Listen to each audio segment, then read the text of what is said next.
Hello बच्चों, new light के YouTube channel पर आप सभी का स्वागत है प्यारे बच्चों। और मैं विक्रम चक्रवर्ती आपके समक्ष लेकर के हाजिर हुआ हूँ 10 का दम का सेशन। और प्यारे बच्चों, ये सेशन 2023-24 का पहला टेस्ट था नीट T1, जो कि 14 मई 2023 को हमारे इंस्टीट्यूट की तरफ से ऑनलाइन ऑफलाइन मोड दोनों कंडक्ट हुआ था। पेपर काफी बढ़िया था, आप सभी ने बढ़ चढ़ के हिस्सा लिया, इसके लिए आप सभी को धन्यवाद। और उसके बाद अपने सीनियर साथी रविंद्र सर, शैलेंद्र सर को विशेष धन्यवाद देना चाहेंगे पेपर का बखूबी बेहतरीन एक्सप्रेशन करने के लिए। बहुत कुछ उन्होंने बहुत सी बातें सिखाई हैं इस पेपर के माध्यम से, जो कि शायद आप लोग अभी नहीं जानते थे। तो thank you for better paper discussion Shailendra sir, Ravindra sir. ठीक है। और उसके बाद सबसे पहले हमारे डायरेक्टर सर का मिशन की पढ़ने का अधिकार सभी को, शिक्षा का अधिकार सभी को। और उसके बाद आप ये देख सकते हैं 10 का दम का सेशन। ठीक है। और ये भविष्य में आप ही हो सकते हैं, लैपटॉप लेकर के अपने एसी चैम्बर में बैठ करके मरीजों से मिलते हुए, उनके गार्जियन से मिलते हुए, उनके पेरेंट्स से मिलते हुए। ठीक है। तो इस तरह की फीलिंग्स अपने अंदर रखिए कि आप भी किसी ऐसे बड़े ऑफिस में बैठे होंगे, अपने चैम्बर में बैठे होंगे, बड़े हॉस्पिटल्स में। और ये नीट T1 का टेस्ट है। और ये वही दिमाग है जिसमें बहुत सारी बातें चल रही हैं, यार 1 साल बाद नीट का एग्ज़ाम होगा, क्या इस साल सेलेक्ट होंगे कि नहीं होंगे, क्या अच्छे नंबर आएंगे कि नहीं आएंगे, तैयारी कैसे करेंगे, ये कैसे करेंगे। तो ये वही दिमाग है, बहुत सारी बातें चल रही हैं। आपको कुछ नहीं चलाना है, सिर्फ टेस्ट सीरीज को फॉलो करना है। जैसा क्लास रूम प्रोग्राम्स में हमारे सीनियर साथी जो भी आपको बता रहे हैं उसको प्रॉपरली फॉलो करिए। इसके अलावा हमारे डायरेक्टर सर यूट्यूब के माध्यम से आपको बहुत सारी बातें बताते रहते हैं, उसे आप फॉलो करिए। ठीक है। अब आते हैं हम लोग अगला। सबसे पहला क्वेश्चन आपके सामने ये है,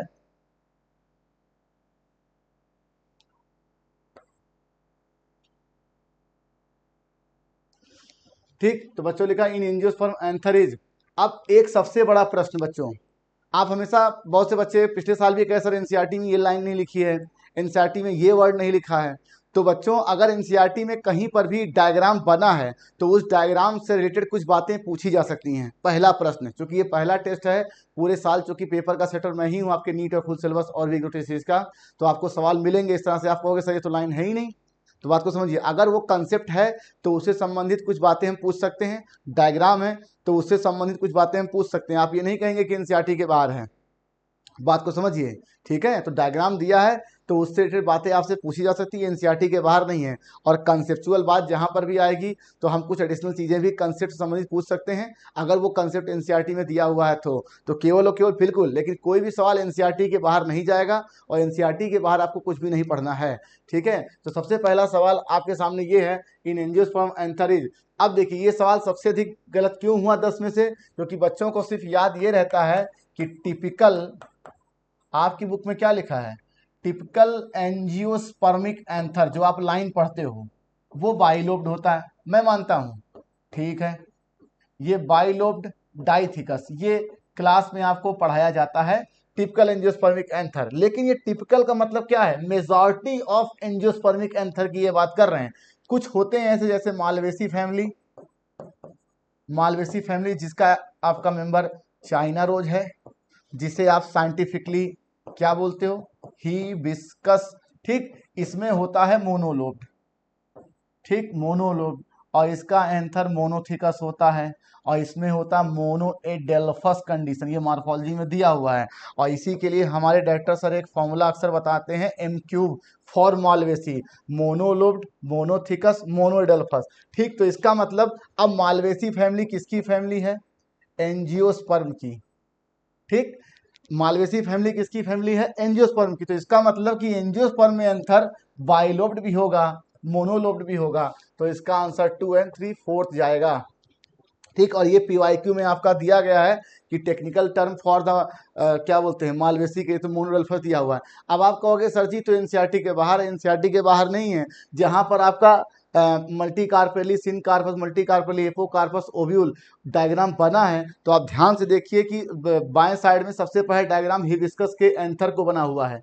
ठीक। तो जब हिबिस्कस का पूरा एंथर का डायग्राम आपकी बुक में बना हुआ है तो हम हिबिस्कस से संबंधित, उसके एंथर या स्टमन संबंधित कुछ भी पूछ सकते हैं, ये एनसीईआरटी के बाहर नहीं है। हिबिस्कस का एंथर का आपको डायग्राम बना, जिसमें स्टिग्मा, स्टाइल और एंथर शो करके वो डायग्राम बना हुआ है, फोटो। ध्यान समझिए, पहला डायग्राम यही था, तो वहीं से ये क्वेश्चन है। मैंने आपको क्या बताया, अगर बुक में डायग्राम है तो उससे रिलेटेड कुछ बातें हम पूछ सकते हैं, और अगर कंसेप्ट है तो थोड़ा बहुत हम दाएं बाएं भी सवाल पूछ सकते हैं, लेकिन सवाल पूछ सकते हैं। ठीक है। आपको एनसीईआरटी के बाहर कुछ पढ़ना नहीं है और ना ही क्लास में हमारे पढ़ाया जाएगा। ठीक। तो इसका मतलब बाइलोब्ड और मोनोलोब्ड ये दोनों है, ये आंसर इसका 4th।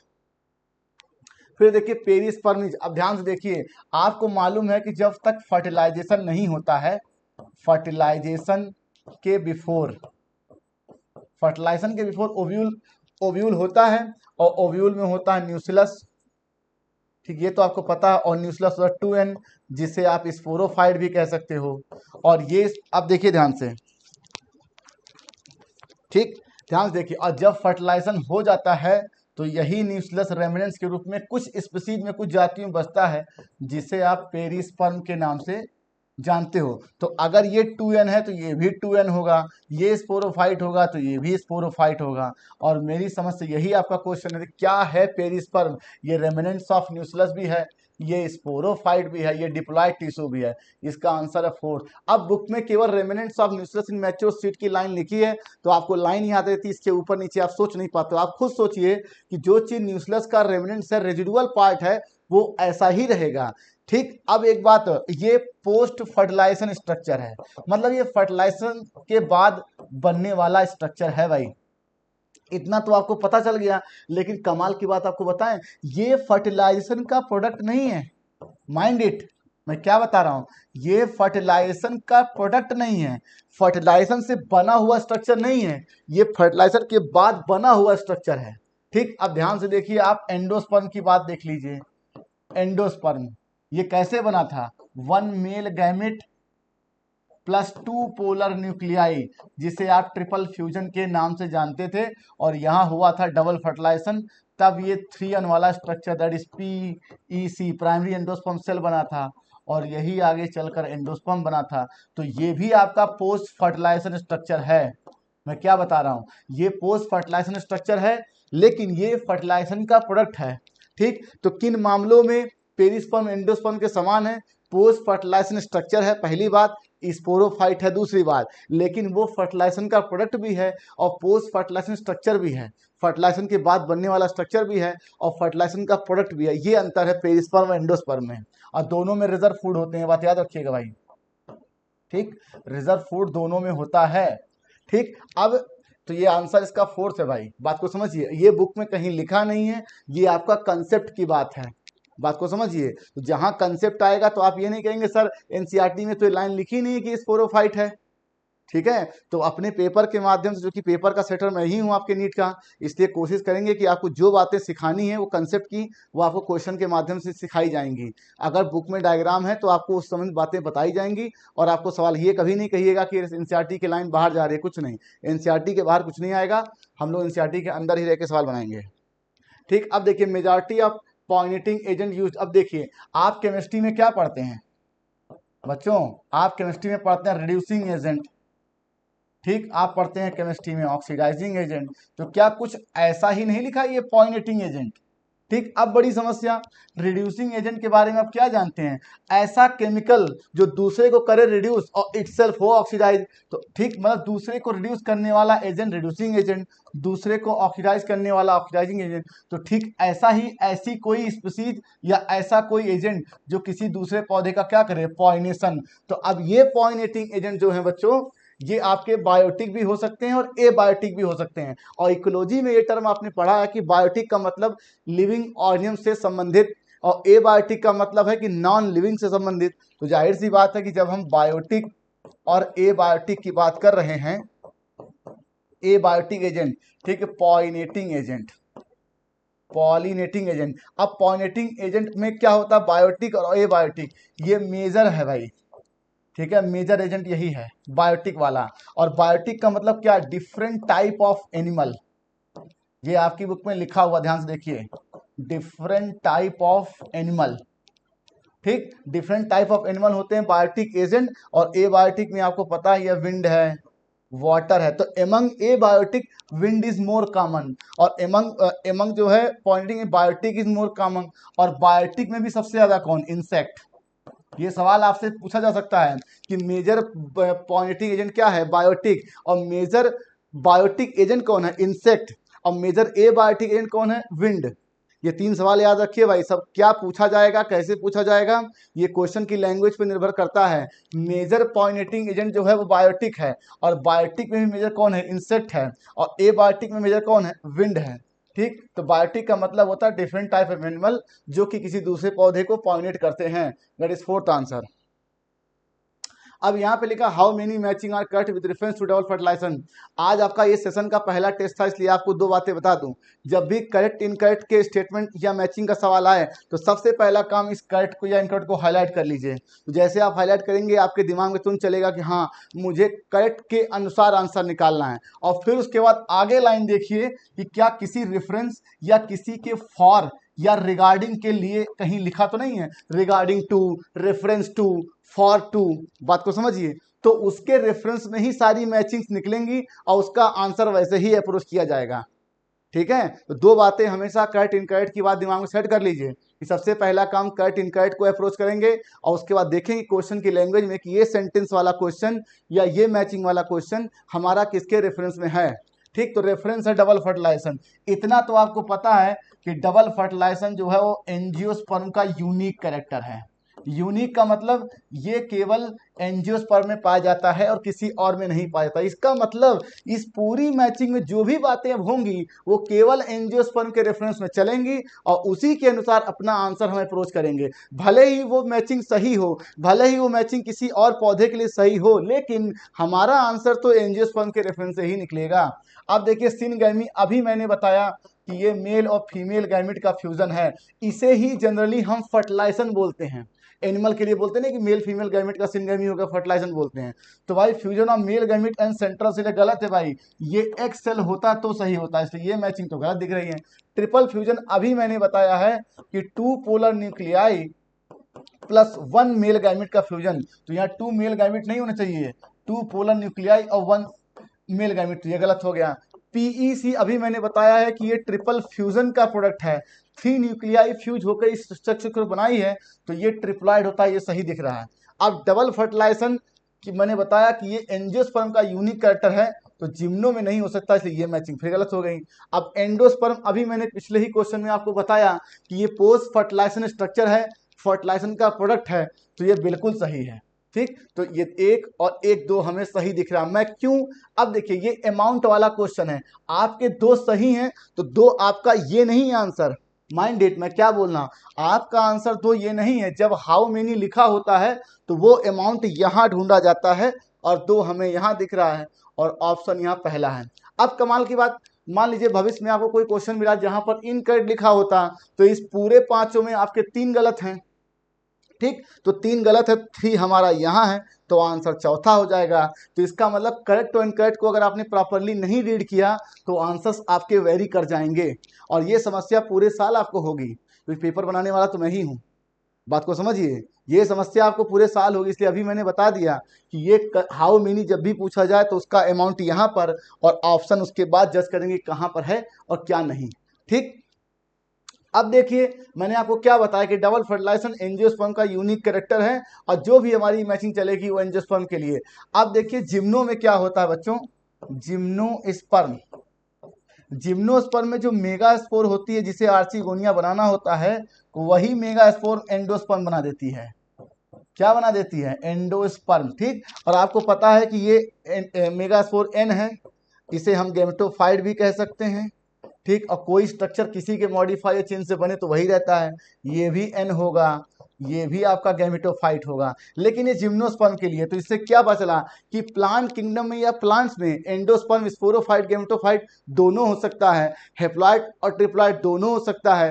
ठीक, और उसके बाद प्री फर्टिलाइजेशन और पोस्ट फर्टिलाइजेशन दोनों हो सकता है। यहाँ पर फर्टिलाइजेशन के पहले बना है ये जिम्नोस्पर्म, जिम्नोस्पर्म में ये बिफोर फर्टिलाइजेशन बना है। तो अगर यहाँ डबल फर्टिलाइजेशन ना लिखा होता तो ये पोस्ट फर्टिलाइजेशन स्ट्रक्चर सही भी होता और गलत भी होता।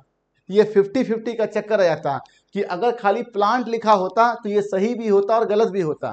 ठीक, और अगर जिम्नोस्पर्म लिख देते तो केवल इन पांचों में केवल यही एक सही, ये भी गलत होता। तो जिम्नोस्पर्म के रेफरेंस में लिखा होता तो ये पांचों गलत हो जाते हैं। बात को समझिए, तो सबसे पहला काम करेक्ट इनकरेक्ट पूछा गया उसे देखिए, उसके बाद किसके रेफरेंस से पूछा गया उसे देखिए। ठीक है, तो प्लांट किंगडम की बात करेंगे तो एंडोस्पर्म जो होता है हेप्लॉइड ट्रिप्लॉइड दोनों होगा, गैमेटोफाइट स्पोरोफाइट दोनों होगा, फर्टिलाइजेशन के पहले ही बनेगा बाद नहीं बनेगा, तो आंसर यहाँ फर्स्ट है भाई। ये आपकी बुक की लाइन है, आपको एज इट इज याद होना चाहिए, ठीक। और यहाँ पर ये इपिकोटाइल वाला जो चक्कर है, ये कोलियोप्टाइल की बात कर रहे हैं भाई, बात को समझिए। ये कोटाइल, तो ये गलत है, ये सही है, कुछ नहीं, ये सही और ये गलत, that is answer will be second. ये आपकी बुक की लाइन है, आपको इसमें कुछ समझाने वाली बात नहीं है। अब देखिए माइक्रोपाइल रिमेन्स इन सीड, आपको पता था आपकी बुक में जो ओव्यूल बना हुआ है, ओव्यूल का डायग्राम, उसमें माइक्रोपाइल है, और आपको ये बताया जाता है बच्चों कि उस फर्टिलाइजेशन के बाद ओव्यूल ही सीड में बदलता है, तो इसका मतलब माइक्रोपाइल इसमें भी है। अब सर आप कहोगे इसमें माइक्रोपाइल होने की वजह क्या है? क्योंकि सीड जो होता है, सीड इसमें फुल ऑफ रिजर्व फूड होते हैं। क्यों होते हैं? क्योंकि जब सीड जर्मिनेशन करना होता है, सीड जर्मिनेशन, तो सीड जर्मिनेशन बहुत ही एनर्जी एक्सपेंसिव प्रोसेस है, और एनर्जी आती है मेटाबॉलिज्म से, दैट इज रेस्पायरेशन से, और रेस्पिरेशन के लिए चाहिए हमें रिजर्व फूड या रेस्पायरेटरी सबस्ट्रेट, इसीलिए इसमें रिजर्व फूड होता है। लेकिन मेटाबॉलिज्म चलने के लिए, एंजाइम एक्टिवेट करने के लिए वाटर और एयर की भी रिक्वायर्ड है, तो इसीलिए इसमें माइक्रोपाइल रहता है, माइक्रोपाइल बना रहता है, जिससे एयर जाता है और वाटर जाता है, काहे के लिए? सीड जर्मिनेशन के लिए, एंट्री कराने के लिए। अब रिजर्व फूड इसमें पहले से होता है, तो रिजर्व फूड की एंट्री कोई रिक्वायर्ड नहीं, इसलिए पहला तो गया काम से, entry of water, entry of oxygen. लेकिन माइक्रोपाइल में एंट्री किसकी हुई थी? पॉइंट ट्यूब की। तो आपसे पूछेंगे कि ओव्यूल और सीड में माइक्रोपाइल का क्या फंक्शन सेम है क्या? नहीं, सेम नहीं है। यहाँ पॉलन ट्यूब की एंट्री हो रही है और यहाँ एयर और वाटर का सेम हो रहा है, ठीक। आपसे पूछा जाएगा कि माइक्रोपाइल जो टर्म है, ये ओव्यूल के लिए कि सीड के लिए? दोनों के लिए है, फंक्शन दोनों के डिफर है, ये बात याद रखिएगा। तो भाई ये सही है, ये सही है, तो बी एंड सी, ठीक। अब क्वेश्चन क्या है कि micropyle remains in the seed coat and perform the function. क्यों रहता है रिमेन्स? क्योंकि इसकी रिक्वायर्ड होती है। फोर्थ आंसर, ये स्ट्रक्चर तो आपको याद होना चाहिए भाई कि ये ग्रास का है, दैट इज पोएसी फैमिली। आपके बुक में दो डायग्राम बने, ठीक इसके ऊपर जो डायग्राम बना है वो डाइकॉट एम्ब्रियो का है, तो अगर वो डायग्राम होता तो आंसर पहला जाता। और यहाँ पर ये एलएस ऑफ एम्ब्रियो ग्रास है। सनफ्लावर एक डाइकॉट प्लांट है, तो ये तो हो नहीं सकता। और ये फॉल्स फ्रूट आपकी बुक में केवल दो दिए थे, किसके? एप्पल के और स्ट्रॉबेरी के, तो ये वो नहीं है। डायग्राम आपको याद होना चाहिए था भाई। अब देखिए एग ऑपरेटस कुछ नहीं, जब आपका फीमेल गैमेटोफाइट बन जाता है बच्चों, तो यहां पर एक सेल बनती है, ठीक, और एक सेल आपकी ये बन जाती है, ये तो आपको पता ही है। और आपका एक दो न्यूक्लियाई यहां बनता है, ठीक, और आपके एक दो तीन, इस सेल का नाम क्या होता है? एंटीपोडल सेल, ठीक। इस इंड का नाम क्या होता है? चलाइजा इंड, चलाइजल इंड। और इस इंड का नाम क्या है? माइक्रोपाइलर इंड, ठीक। और इसमें एक स्ट्रक्चर ऐसे ऐसे से बना होता है, ठीक। इसे क्या बोलते हो? फिलीफॉर्म ऑपरेटस, जो कि पॉलन ट्यूब को गाइड करता है इसमें एंट्री करने के लिए, ताकि वो मेल गैमेट को रिलीज करे इसमें। और ये है एग, फ्लाइड होता है, और ये है पोलर न्यूक्लियाई। अब इस पूरे स्ट्रक्चर को मिला के बोलते हैं एग एपरेटस। क्या बोलते हैं? Egg apparatus. तो आपको इतनी गणित तो आती है, शायद मुझे भी आती, मैं सुबह याद करके आया था कि दो ये और एक तीन, और 2+1 ये तीन होते हैं, ठीक है। तो 2+1 3। तो आपसे क्या पूछा गया कि एग ऑपरेटस में कितनी सेल्स हैं? That is 3। अब ये पूछते कि एग ऑपरेटस में एक का नंबर कितना? एक। एग ऑपरेटस में सिनर्जिड कितना है? 2।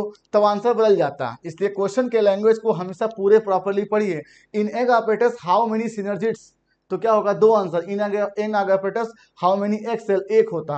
तो इन सब के देखिए ऑप्शंस बने हुए हैं। हो सकता है फ्यूचर में आपको पेपर किसी दूसरे लैंग्वेज से मिले, तो माइंड इट, हमेशा सबसे पहला काम क्वेश्चन की लैंग्वेज को पढ़िए, क्या पूछा गया है, किस तरीके से पूछा गया है, दैट इज आंसर सेकेंड।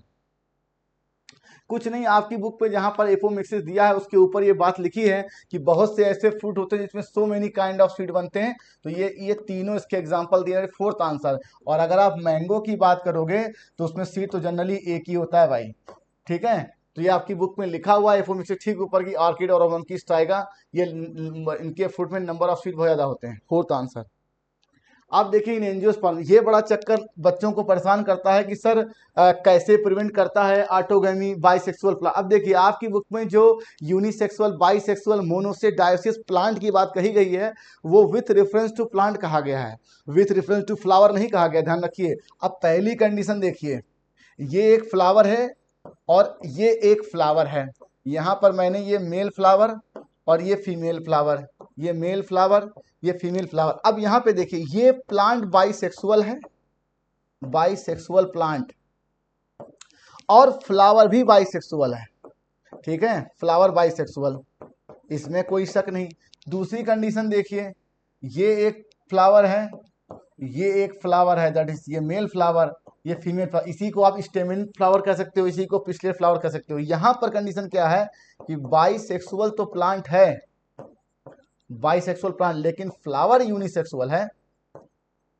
अब तीसरी कंडीशन देखिए, एक पौधा ये, एक पौधा ये, इस पे केवल स्टेमिनेट फ्लावर है और इस पे केवल पिस्टिलेट फ्लावर है, ठीक, ये चीज है। तो यहां पर यूनिसेक्सुअल फ्लावर है, यूनिसेक्सुअल फ्लावर, और ये प्लांट भी यूनिसेक्सुअल है।